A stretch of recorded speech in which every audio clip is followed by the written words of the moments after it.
for a better future for our country, for our children. And I'm here, I suppose, because I'm tired of a debate full of petty point scoring. I'm here because I want to get beyond this kind of tribal loyalties and look at the referendum instead in terms of the bigger picture. I joined the Yes for Scotland campaign because it asked Scots of every persuasion to raise their eyes to that bigger picture. Because this is not about yesterday's battles anymore, ladies and gentlemen. It's not about yesterday's feuds. And it's not even about voting in a government of any particular colour. We're voting yes in 2 years' time for one overriding reason, because we've got a golden chance to fashion a new agenda and protect the values of a nation reborn as a state.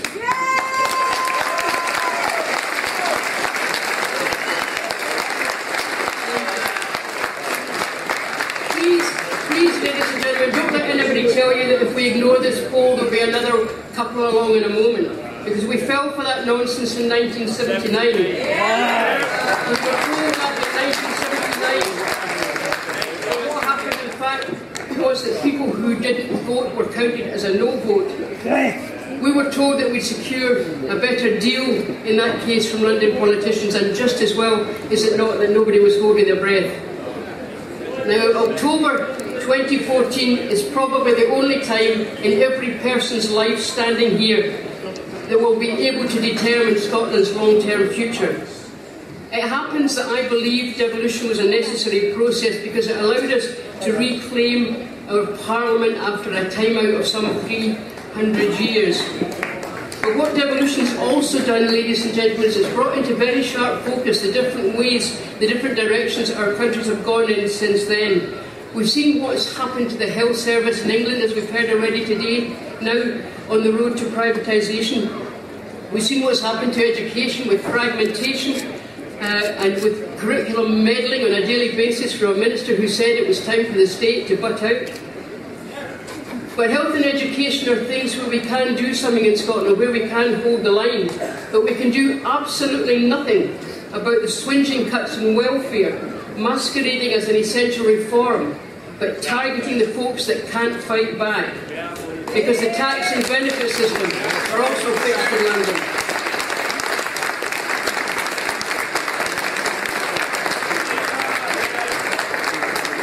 When a government announces in advance of any testing, any fit-for-work testing, that they're going to take 20 billion out of the welfare budget, then, ladies and gentlemen, the agenda is pretty clear. When your employment reforms are about how quickly you can sack people, then the agenda is pretty clear. When you cut the top rate of tax, and you encourage a minister to fly a kite about abolishing capital gains tax, then the agenda is pretty clear. It's a bit hard for all of us to stomach people who spend more on devising tax avoidance schemes than most of us will earn in a dozen years. It's a bit much when they are telling us we're scroungers.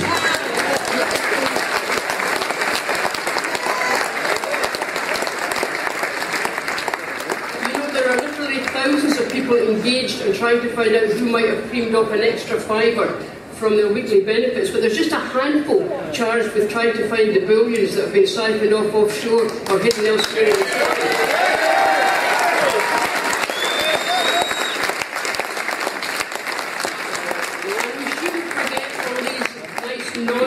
London's stiff with foreign billionaires who avoid paying their way because their stately pile or their Mayfair mansion is not designated their primary residence. And why should it be? They've got another 4 somewhere else. Not even to mention the yacht. But the tax and the benefit system is operated from London. And quickly let me mention defence, because I live in that Bermuda Triangle between Faslane and Coolport, and I don't see whales out of my kitchen window, I see Trident submarines. Exactly, thank you. And like 80% of Scots, I don't believe that we should be housing these weapons of mass destruction. No way!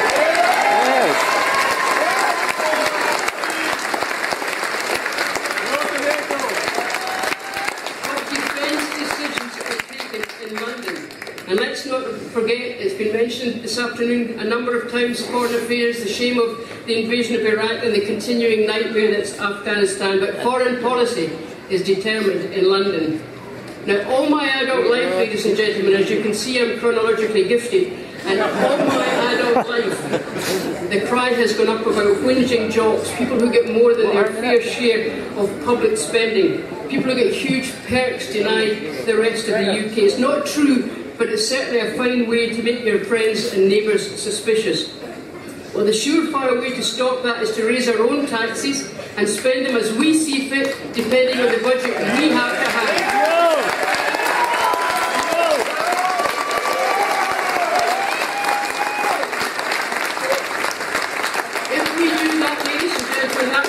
Our friends and neighbours believing we're cheating them. And when all these things are determined by people living and working in Scotland, it will finally lay to rest the West Lothian question. We'll no longer have ladies, we may well have ladies, but we'll no longer have Scottish MPs voting through measures on English citizens which do not apply in their own backyard. That is outrageous, and independence will solve that.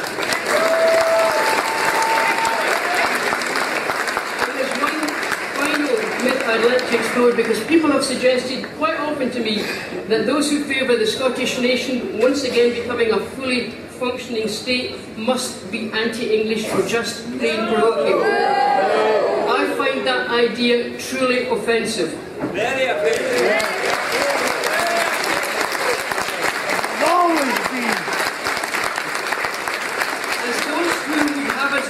Never tire of reminding us we've got very close ties with our nearest neighbours, ties that include family and friends. Of course we do. And how much easier it's going to be to nourish these friendships when the cross-border tensions are removed. When we're two nations with much in common, but two nations whose particular philosophies and vision are shaped by their different heritage. I can't promise any more than Andy Murray did to shout for the English football team. But I can promise to love my neighbour. And it's for all these reasons that I'm going to vote yes in 2014. Yes!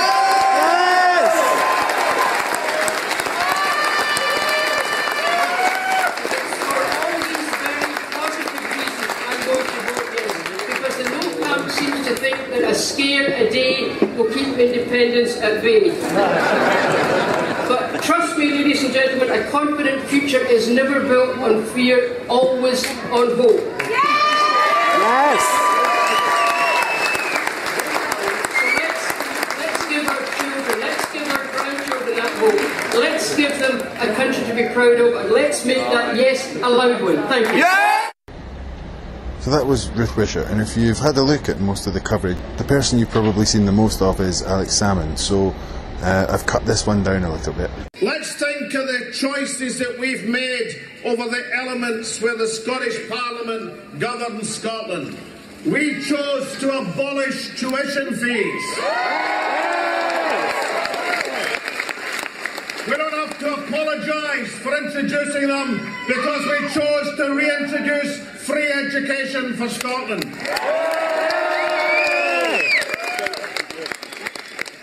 We chose to abolish prescription fees in the National Health Service, because our choice is for a National Health Service, not the disintegration that's taking place from Westminster. We choose a National Health Service for Scotland.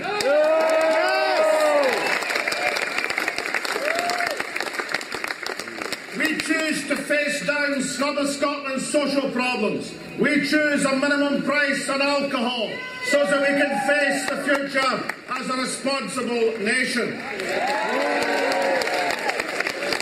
So let's think of some of the things that Westminster chooses for Scotland. Why should they choose austerity when we want to choose investment in the future? Why should they choose to govern social security in such a way that people with a disability or blindness have to come to the Scottish Parliament complaining about being reduced to penury? We choose a different way to protect the people of Scotland.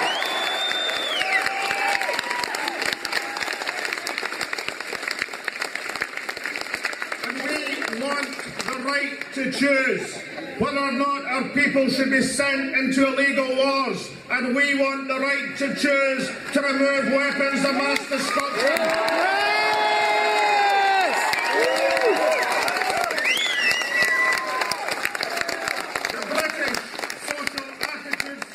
Showed last week, although you wouldn't hear about it in our national papers, the British Attitude Survey showed that independence was now the most popular option. That is a Scottish Parliament controlling all of the households. The Scottish Attitude Survey said that 61% of the people of this nation trust the Scottish Parliament, and only 18% trust Westminster to act in the interests of Scotland. I've got to say, I don't know who these 18% are. Moving on, the next person is Suki Sanga, and she's a trade unionist.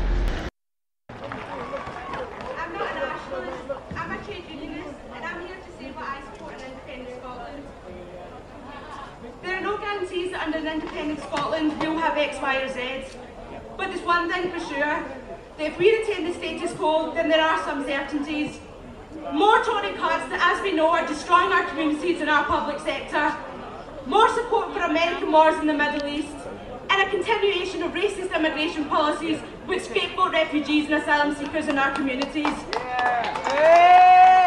People are sick of the status quo.